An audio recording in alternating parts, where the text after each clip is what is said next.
तो इस वीडियो में हम देख रहे हैं मेजर लैंडफॉर्म्स जो कि बनाए जाते हैं वेरियस नेचुरल इवेंट्स के द्वारा। सबसे पहले देखते हैं जैसे कि हमें देखने को मिल रहा है यहाँ पर सिल्क बेसिन, ठीक है। उसी तरीके से अंदर सिमिलरली अरेटी मतलब होता है एकदम जो एकदम कोने वाले जो दिख रहा है ना, ये वाला एरिया जो दिखता है वो उसको अरेटी बोलते हैं। सिल्क बेसिन या फिर क्रीवासिस या फिर लेटरल मोरीन, ये सब ग्लेशियल फॉर्म्स के द्वारा कैसे हैं, ग्लेशियल लैंड फॉर्म्स हैं, राइट। उसी तरीके से कुछ और बनाए जाते हैं जैसे कि लैकोस्ट्रीन प्लेन, सेफ्रॉन यहाँ पर बहुत ज़्यादा उगाई जा सकती है। इस प्रकार की कोरी या फिर टर्न लेक हो सकती है। ये पिरामिडिकल पीक है, ये तो एकदम कोना रहता है ना, एकदम नोक दिख रही है, इसी को अरेटी बोलते हैं।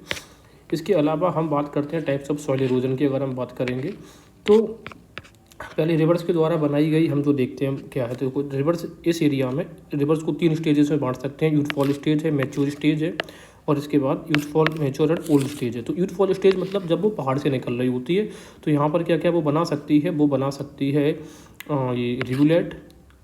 इसके अलावा एकदम पतली सी आई शेप्ड की वैली भी बना सकती है, गोर्ज या कैनियन बनाएगी और फिर वी शेप की वैली, और देन बनाएगी वो यू शेप की वैली।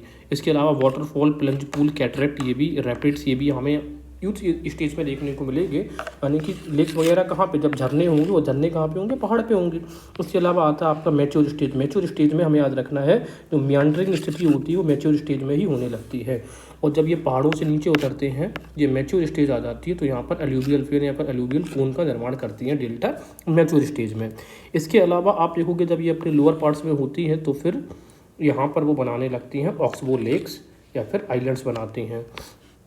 तो याद रखना कि मेंड्रिंग होता है मैच्योर एज में, जबकि ऑक्सबो लेक वगैरह ये सब होता है किसके, ओल्ड एज में। इन्हीं को बोलते हैं अना ब्रांच। अना ब्रांच कन्फ्लुएंस होने लगता है, ये वेरियस पार्ट्स में डिवाइड होने लगती है, फाइनली बनाती है डेल्टा। अगर हम बात करें सॉइल इरोजन की, तो सॉइल इरोजन किस प्रकार से हो सकता है, तो देखो यहाँ के 4 चरण दिए गए हैं टाइप्स ऑफ सॉइल इरोजन। सबसे पहले होता है स्प्लैश इरोजन। स्प्लैश इरोजन का मतलब ये है कि जब बूंदें एकदम गिर रही होती हैं, one drops fall on soil, तो सॉइल बिगिंस टू ब्रेक, तब वो टूटने लगती है मिट्टी, तो उसी को बोलते हैं स्प्लैश इरोजन। फिर आता है आपका सीट इरोजन, आप ये देख सकते हो, फिर रिल इरोजन, फिर गली इरोजन आता है, ठीक है। तो ये 4 चरण होते हैं सॉइल इरोजन के, पूछा गए हैं एग्जाम में। तो पहले स्प्लैश इरोजन होता है, स्प्लैश मतलब बूंदाबांदार, फिर सीट, फिर रिल एंड गली। तो गली एकदम गली टाइप की बन गई, तो ये सबसे लास्ट में। रिल एकदम रेल टाइप की पतली सी, और सीट उससे भी पतली, ठीक है ना। जब ये पूरी की मिट्टी की सतह ही इरोड होने लग जाए। बेंड इरोजन, मास इरोजन और टनल इरोजन इस प्रकार से हमें देखने को मिलते हैं। इसके बाद हम बात चर्चा करेंगे कि नदियों के द्वारा वेरियस डेल्टास भी बनाए गए हैं, उनकी बात कर सकते हैं। आर्कुएट या फेंट सेप डेल्टा बनाती है कौन कौन सी नदियाँ, नील, गंगा, इंडस और मेकोंग। मैं फिर से रिपीट कर रहा हूँ, नील, गंगा, इंडस, मेकोंग। याद रखना, तो मेजर सिटी से मिसिसिपी बनाती है वर्ड फूट डेल्टा, इसी को बोलते हैं एलोनगेटेड। तो कोई अगर वर्ड थी आपके पीरियड में कहती वो उड़ गई, तो आप उसको मिस कर रहे हैं, तो मिसिसिपी। एस्टुरिन को हमने याद कर लिया है कैसे, आश्चर्य से। तो आश्चर्य कैसे होगा, जब भी कोई अमेजिंग चीज़ दिखोगे, और जब भी कोई चीज़ आप आश्चर्यचकित करने वाली चीज़ देखते हैं तो आप कैसे करते हैं, ओह, ओब। तो ओब रिवर और हडसन, सन आपका कोई आश्चर्यचकित करने वाला काम कर देता है, हडसन आश्चर्यचकित। एस्टुरी, कस्पिड डेल्टा या फिर इसको बोलते हैं टूथ डेल्टा, ये बनाती हैं 2 रिवर, टाइबर और एब्रो। एब्रो बहती है स्पेन में और टाइबर रिवर टेरेनियन सी में बहती है। लोबेट, ओबेट, ओबेट आ रहा है इसमें गोदावरी। और जो क्वाड्रिलेटरल डेल्टा यानी कि आर्क्यूट डेल्टा का ही एक पार्ट है, कहाँ से क्वाड्रिलेटर और कहाँ से कावेरी। और अगर क्वाड्रिलेटर नहीं है तो कावेरी बनाती है किस प्रकार का डेल्टा, आर्क्यूट डेल्टा। तो जनरली जो डेल्टा है आर्क्यूट या फ्रेंडशिप एक ही है, मेजर जो नदियाँ हैं वो इस प्रकार का डेल्टा बनाती हैं। इसके अलावा हम नदियों की और पैटर्न की अगर अब बात करेंगे तो इस प्रकार से देखिए आप, ये different type of pattern. Dendritic pattern, dendritic का मतलब होता है पेड़ की झाड़ जैसा। इसमें क्या होता है कि जनरली ऐसी रीजन में पाया जाता है जहाँ जो होमोजेनस मटेरियल के बने हुए, यानी कि इनकी सतह ना एक ही प्रकार की मटेरियल की बनी होती है, वोल्केनिक सरफेस की, ठीक है। और सेडिमेंट्री एरोजन होता है उनका हर एक डायरेक्शंस में। तो डेंड्रिटिक में कैसे याद रखना, होमोजेनस मटेरियल की बनी हो वो रीजन, वो भी कैसा है, वोल्केनिक। तो अब ये बताओ, एक डेंड्रिटिक का मतलब क्या हो गया, ब्रांच। तो एक पेड़ की ब्रांच सभी सेम ही तो होंगी, तो होमोजेनस मटेरियल। टेरेलिस का मतलब होगा, ट्रेलिस का मतलब होता है तो टाइल्स का पैटर्न होता है ना, इस तरीके से, ठीक है ना। तो इस तरीके से जाती है। हार्ड रॉक को क्या होता है, छोटा नागपुर पठाल में कैसा होता है, ट्रेलिस। तो जो छोटे लोग होते हैं वो ट्रेल कब आती है, बाद में आती है। बैटिंग ऑर्डर में जो ट्रेल्स होती है वो कब आती है, छोटे जो प्लेयर्स होते हैं ट्रेल के ट्रेलेंडर्स के टाइम पे आते हैं। रेक्टेंगुलर पैटर्न हमें दिख रही है इस तरीके होता है, ये ऐसे शेप में रेक्टेंगल में बह रही है। तो रेक्टेंगुलर हमें कहाँ देखने को मिलेगा, बिंदियन में। तो जो बिंदिया है ना वो आपकी रेक्टेंगुलर शेप की है, तो बिंदियन रेक्टेंगुलर। एंगुलर की अगर हम बात करेंगे तो हिमालयन में बहुत सारे एंगल्स हैं। तो हिमालय के फुट हिल्स में हमें देखने को मिलेगा एंगुलर, यानी कि ये, ठीक है। इसके अलावा पैरेलल की अगर आप बात करेंगे तो जो लेसर हिमालयस है ना, वहाँ की जो रिवर्स है वो पैरेलल है, जैसे घाघरा, गंडक, कोसी, इस प्रकार की, ठीक है ना। ये पैरेलल रिवर्स देखने को मिलती हैं हमें ये लेसर हिमालय पे। रेडियल की बात करेंगे, यहाँ पर बीच में कोई प्लेट्यू वगैरह होना चाहिए, जैसे कि Amarkantak plateau, Girnar hills, Mikir hills, ये सब रेडियल पैटर्न हमें शो करेंगे। अमरकंटक प्लेट्यू से 3 नदियाँ अलग अलग डायरेक्शन में निकलती है, जैसे नर्मदा, सोन, महानदी। उसी तरीके से आप ये कह सकते हैं जैसे कटांगा प्लेट्यू है, कटांगा, ठीक है, तो उससे ऊपर की तरफ एक रिवर निकलती है, उसको बोलते हैं लुआलाबा, बाद में यही जाके कोंगो रिवर कहलाती है। जबकि इसके साउथ से निकलती है जाम्बेजी रिवर, तो वहाँ पे भी कैसा पैटर्न है, एक रेडियल पैटर्न हमें देखने को मिलता है।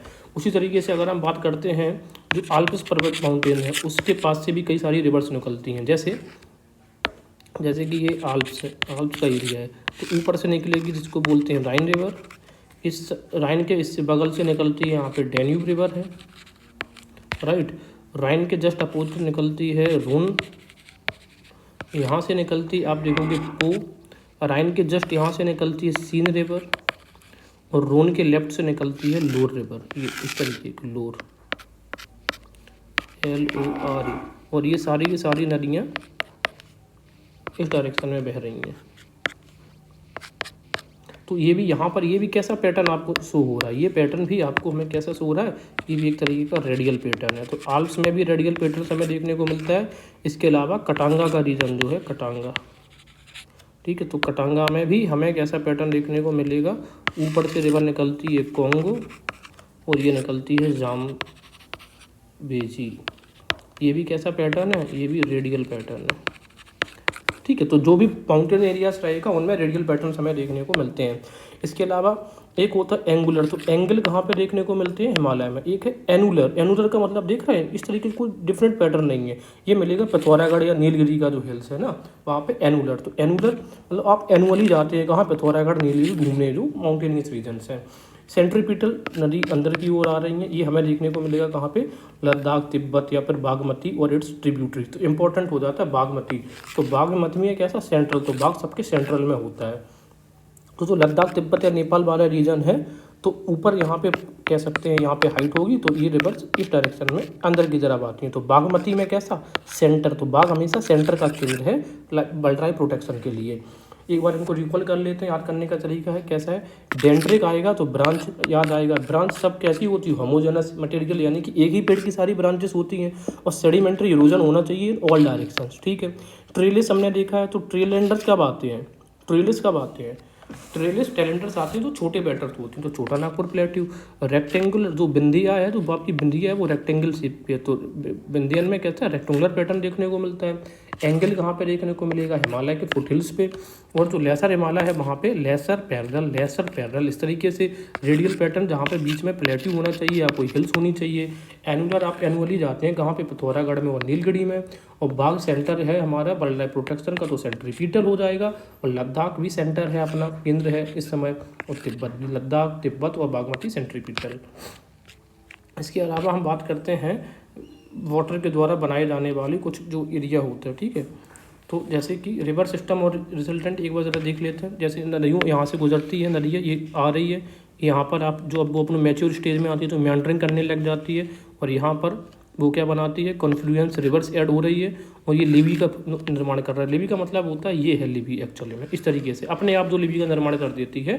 लिबी का मतलब मान लो मेड़बंदी एक तरीके की, जिससे पानी जा ना पाए, ये है नेचुरल लिबाइस, ठीक है, ये बन गई है। तो अब ये रिवर बह रही है ये वाली, तो रिवर इसकी स्ट्रेट नहीं जा सकती है, तो बंदी कहने का मतलब ये फेंसिंग। लिवाई ऑक्सबो लेक बनाती है अपने मैच्योर स्टेज में, जब वो सेडिमेंट्स छोड़ने लग जाती है तब, ठीक है, तो उसके पास ये क्षमता खत्म हो जाती है कि वो सेडिमेंट्स को बहा के ले जाए, तो सेडिमेंट्स वहीं छोड़ जाती है। तो ये जो दिखती है ऑक्सबो लेक बन गई है। फिर ये चैनल है, ये डेल्टा है, यहीं पर एक्चुअली भी बनाती है, माउथ भी बनाती है। इसके अलावा फ्लूवियल डिपोजिशनल लैंडफॉर्म, डिपोजिशन का मतलब है इकट्ठा करके लाती है, और इरोजनल का मतलब होता है अपर्दन करके ले जाती है। कौन कौन से डिपोजिशनल हैं, कौन कौन से इरोजनल हैं, ये भी पूछा जा सकता है। आर्कुएट फेन या आर्कुएट कोन फुट हिल्स पे बनाती है, मैच्योर स्टेज में बनाती है, तो इस आकार के बन जाते हैं। तो डिपोजिशन ला के यहाँ पे फुट हिल्स के नीचे ये पटक देती है, छोटे छोटे सेडिमेंट ये आकार बना लेता है। मियांड्रिंग और ऑक्सबो लेक किसका उदाहरण है, एक तरीके से डिपोजिशनल का ही उदाहरण है। क्यों, क्योंकि जो मियांडरिंग हो रही है वो क्या है, वो कट आके कुछ चीज़ें इकट्ठी होने लग गई है ना। ऑक्सबो में क्या होता है, सेडिमेंट्स ला के जमा हो जाता है एक पर्टिकुलर एरिया में। इसके अलावा डेल्टा सेस्टोरिन भी किसके हैं, डिपोजिशन के हैं। छोटे छोटे जो कण होते हैं वो ला के उनको क्या कर देते हैं, उनको डिपोजिट कर देते हैं। और लेवाइस भी, लेवाइस की क्या है, ये बात मेड बंदी, ये किससे आए होंगे, ये डिपोजिट ही तो हो रहा है यहाँ पर, ये सारे के सारे मटेरियल जो है। बस जो गोर्ज एंड वैलीज हैं ये काट के बनाई जाती हैं, याद रखना, ये ओनली इरोजनल मेथड है। अब हमें कन्फ्यूजन होगा ना मियांडरिंग और ऑक्सबो के, हमें लगेगा ये काटता है, नहीं, इरोजन ज़मीन पे कोई इरोजन नहीं हो पाता है, ठीक है, लेक का, उसका, रिवर्स का, ये सिर्फ George and valleys mountainous region में होगा। इसके अलावा हम आगे देखेंगे, हाँ, अब मरीन इरोजनल लैंडफॉर्म, मरीन मतलब समुद्र के द्वारा। तो आप यहाँ पर देखो, ये दिख रहा है आपको, ये टेरेस दिख रही है, ये वेव कट प्लेटफॉर्म टेरेस दिख रही है, ये सी क्लिफ हो गया, तो पहले यहाँ पर था, फिर यहाँ पर लाइक सबमर्जेंट हो रही है पानी नीचे की तरफ। सी आर्क आप देखो किस तरीके से, आर्क की तरीके से दिख रहा है। और ये जो दिख रहा है ना, ये टी आकार का जो भी होता है, टी स्टैक, तो इसमें स्टैक टी दिखा है, तो टी आकार का स्टैक होगा। सी क्लिप्स भी अंदर की तरफ दिख रही है, जिसको बोलते हैं नॉच क्लिप। नॉच का मतलब होता है कोई पतली सी गली हो जाए वो, ठीक है। ये वाला एरिया दिख रहा है, ये है एक्चुअल में तो वेव कट प्लेटफॉर्म या फिर सी क्लिफ दिख रहा है, ये है। वेव बिल्ट टेरेस इस तरीके से होते हैं, आपको ओरिजिनल पिक्चर दिख रही है। वेव कट प्लेटफॉर्म ये है ना, पहले यहाँ पर थी वेव, फिर नीचे आ गई और अब यहाँ पर। इसके अलावा चिल्का जो लेक है, अच्छा कुछ और देखेंगे जो मरीन इरोजनल लैंडफॉर्म्स हैं। तो और देखो, कोस्टल जो होता है लगून, वो किसका है, इरोजनल का है, ठीक है ना, क्योंकि इस एरिया को वो कर देता है, इरोड कर चुकी होती है। Coastal dunes, bay, rivers, delta, sandpit, ocean, headland, cliff, sea arch, beach, sea stack, sea stump, ये सब उदाहरण हैं। मरीन डेपोजिशन लैंडफॉर्म, अच्छा डेपोजिशन लैंडफॉर्म, सॉरी लगून इसका नहीं है, जो लगून है वो है डिपोजिशन का। तो क्योंकि यहाँ पर देखो आके जो मरीन है ना, उसने डिपोजिट कर दिया आके, तो यहाँ पे क्या बनी है, लगून। तो बे बैरियर, बैरियर भी डिपोजिट का है, क्लियर। टोम्बोलो, टोम्बोलो भी पूछ ले सकता है कि किसका ये लैंडफॉर्म है, तो टोम्बोलो मतलब एकदम लंबी से तो दिख रही है, तो डिपोजिशन का है, डिपोजिशन बोलो। बीच तो हमें पता है बीच कैसे होते हैं, यहाँ पर आके कुछ ना कुछ जो सेडिमेंट्स यहाँ पर इकट्ठा करते हैं, उनसे बीज बनता है। इरोजन से बीज नहीं बन रहा है, बीज कैसे बन रहा है, कुछ ना कुछ डिपोजिशन से। तो जनरली जहाँ पर हम घूमने जाते हैं, जैसे बीच में जाते हैं या फिर लगून लेक में जाते हैं, बैरियर स्पिट है, बे बैरियर है, टोम्बोलो, ये सब डिपोजिशन के उदाहरण होंगे। इसके अलावा ये देखो, केव, आर्क, स्टैक, ये सब इरोजनल है, ठीक है ना, इरोजन के। कोस्ट लाइन की अगर बात कर लो आप, तो कोस्टल लाइन ना दो तरीके से हो सकती है, या तो कोस्टल लाइन ऑफ इमरजेंस हो सकती है, फिर कोस्टल लाइन ऑफ सबमर्जेंस हो सकती है। इमरजेंस का मतलब क्या हुआ कि पानी नीचे जा रहा है और जो कोस्ट लाइन है वो ऊंची उठ रही है, ठीक है, लेवल से। तो आप ये देखो कि इंडिया का आपको ये मैप दिख रहा है, यस और नो, यस। तो यहाँ पर ये वाली जो कोस्ट लाइन है कोंकण वाला, ये सिर्फ सबमर्जेंस है, बाकी ये सारी की सारी इमरजेंट कोस्ट है पूरा का पूरा। सबमर्जेंस याद रखने के लिए कैसे, देखो द्वारका सबमर्ज हो गई है, तो ये एरिया कैसा सबमर्ज वाला है। मालाबार कोस्ट इमरजेंट कोस्ट है, कोरोमंडल कोस्ट भी इमरजेंट कोस्ट है। बस एक चीज़ याद रखनी है कि ये है सिर्फ कोंकण कोस्ट है, ठीक है ना, ये कोस्ट ऑफ सबमर्जेंस है। और जो सबमर्जेंस कोस्ट हो जाते हैं ना, कोस्ट सबमर्जेंस का मतलब ये है कि यहाँ पे वाटर लेवल बढ़ रहा है या फिर ये जो हाइट है इसकी कम हो रही है। तो सीधी सी बात है, पानी जब यहाँ पर अच्छी खासी मात्रा में होगा तो यहाँ पे पोर्ट्स बहुत अच्छे बन पाएंगे। इसी वजह से मुंबई पोर्ट, जवाहरलाल नेहरू पोर्ट्स बहुत नेचुरल पोर्ट्स यहाँ पे देखने को मिलते हैं। तो गुड है, अच्छी पोर्ट्स के लिए अच्छी बात है। जबकि इमरजेंट जो कोस्ट लाइन है वो कोस्ट के लिए अच्छी, पोर्ट्स के लिए अच्छी बात नहीं है। इसी वजह से कहा जाता है कि ईस्टर्न कोस्ट पे इंडिया के जो पोर्ट्स हैं वो बहुत अच्छे नहीं हमें देखने को मिलते हैं, जबकि western coast is suitable for ports construction, right. और क्योंकि यहाँ पर एस्टुरीन्स भी बनाई जाती हैं नदियों के द्वारा, इस वजह से। और डेल्टा यहाँ पे बनाए जाते हैं जनरली इस रीजन में, तो इस वजह से भी यहाँ पे पोर्ट्स नहीं बन पाते हैं। क्योंकि डेल्टा में क्या हो जाएगा, डिपोजिशन बहुत ज़्यादा हो जाएगा। जब कंकड़ पत्थर यहाँ पे मिट्टी हो जाएगी तो अपन यहाँ पे जो भी लाइक पोर्ट्स, जो भी शिप्स होगा वो कैसे वहाँ पे मूव कर पाएंगे, इस वजह से। इसके अलावा कोस्टल लाइन ऑफ जो सबमर्जेंस है ना, वो कई तरह की हो सकती है। गुड होती है पोर्ट्स के लिए, और ये कोंकण कोस्ट इंडिया का इस तरीके का है कोस्टल लाइन ऑफ सबमर्जेंस। एक तो होती है रिया कोस्ट, तो रिया में इंपॉर्टेंट है रिवर। रिवर ही क्या करती है, अब देखो इस तरफ पर से ये रिवर आके दिख रही है, ये रिवर आके देखिए और सी वाटर अंदर तक आ गया, तो रिवर ने आके इसको क्या कर दिया, इरोड कर देता है अपने बैंक्स को, ठीक है। इस वजह से रिया कोस्ट में इंपॉर्टेंट क्या है, when river dissects a region, river एक ही रीजन को बहुत मल्टीपल इनलेट्स में डाइसेक्ट कर देता है, तो सी लेवल बढ़ जाता है, तो ये सी का पानी अंदर की तरफ जाने लग रहा है, इसी को बोलते हैं रिया। तो रिया को याद रखना, रिवर का इसमें रोल इंपॉर्टेंट है, रिवर डाइसेक्ट कर देती है उस रीजन को। इसके अलावा हम देखेंगे फियोर्ड कोस्ट। तो फियोर्ड कोस्ट अगर आप देखोगे तो फियोर्ड इस तरीके का होता है, जो नॉर्वे वगैरह का रीजन है ना, वहाँ पे आपको फियोर्ड कोस्ट देखने को मिलेगा। जैसे नॉर्वे कोस्ट है, मिलफोर्ड कोस्ट है न्यूजीलैंड, ठीक है ना। या पूछ सकता है आपको कि जो मिलफोर्ड कोस्ट है ये कहाँ पे है, तो हमें लगेगा नॉर्वे में, नहीं, न्यूजीलैंड में है। नई नई चीज़ें मिलती हैं। और इसके अलावा coast of Arctic and Antarctic. तो फियोर्ड कोस्ट में क्या होता है, these are formed when the glaciers cut a U shape. अब यहाँ पर देखो आप, ये क्या है, ये ग्लेशियर बह रहा था, ठीक है ना। अब यहाँ से ये ग्लेशियर कट होके सी में चला जाएगा, ये भी कट होके सी में चला जाएगा, ये भी कट होके सी में चला जाएगा। और फिर धीरे धीरे क्या होगा, ग्लेशियर अच्छा नीचे की तरफ से भी काट के ला रहा है, तो धीरे धीरे यहाँ पर एक की तरह पिट हो जाएगा, गड्ढा हो जाएगा। तो जो सी का पानी है वो यहाँ पर अंदर चला जाएगा। तो दोनों तरफ से आपको एकदम खड़ी कगार टाइप की दिखेंगी। इसी को हम बोलते हैं क्या, फियोर्ड। तो these coasts have long and narrow inlets. यही क्वेश्चन टेक्निकल टर्म्स एग्जाम में यही आएगा, long and narrow inlets with very steep slope, तो उसको बोलेंगे फियोर्ड। याद रखना, मिलफोर्ड फियोर्ड कहाँ पे है, न्यूजीलैंड में। ये स्टीप स्लोप्स हमें दिख रही हैं, ठीक है। इसके अलावा डालमेशियन कोस्ट की अगर बात करेंगे तो डालमेशियन कोस्ट में देखो, result of submergence of mountain raises. जो माउंटेन रेजेस है ना, ये सबमर्ज हो गई हैं, पानी के अंदर चली जाती जा रही हैं। तो आपको पानी के ऊपर हल्की सी क्रेस्ट टाइप की, थोड़ी सी रिच टाइप की चीज़ें देखेंगी। तो इन्हीं रेजेस के अंदर जो समुद्र का पानी जा रहा है, ठीक है ना, ये रन करता है parallel to the sea coast, उसी को बोलते हैं डालमेशियन। तो डालमेशियन किसकी वजह से, ये जो रेजेस है या फिर जो क्रेस्ट या ट्रप्स है, इनकी रेजेस के, माउंटेन रेज के सबमर्जेंस की वजह से जो बनती हैं कोस्ट, उनको बोलते हैं डालमेशियन कोस्ट।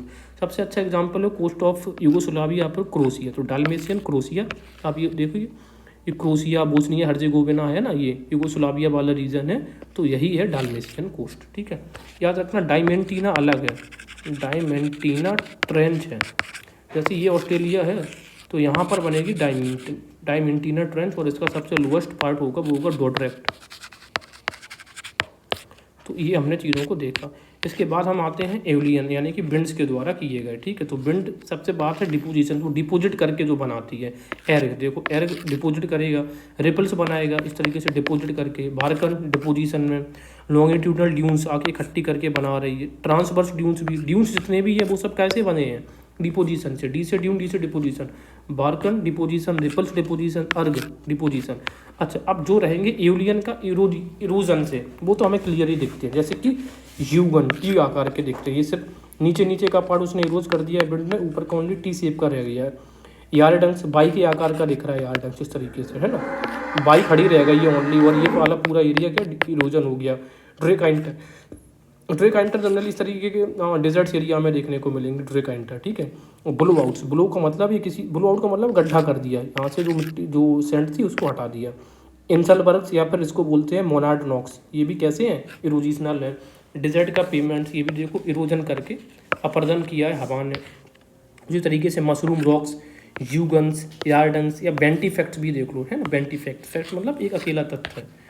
उसी के अलावा यहाँ पर हमें एक और दिखते हैं डेमू सेल्स, ये विंड इरोजन का लैंडफॉर्म, ये बहुत पूछा जाता है एग्जाम में, डेमू सेल्स, ठीक है ना। Demoiselles, wind erosion, wind, डेमू विंड से।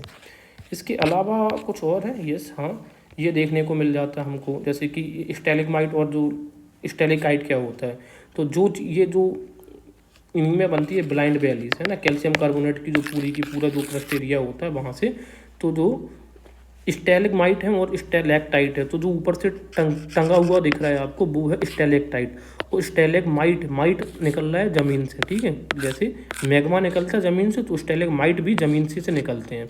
कास्ट स्प्रिंग है, सबटेरेनियन रिवर भी यहाँ पर देखने को मिलती है।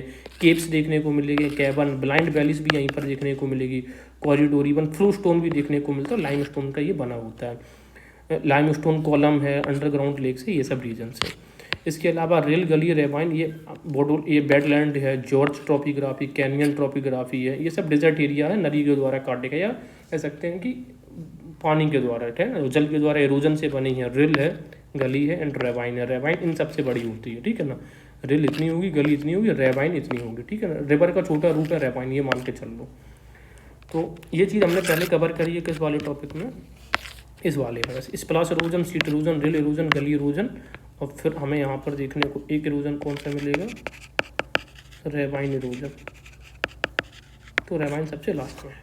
तो ये थी हमारे important landforms made by different natural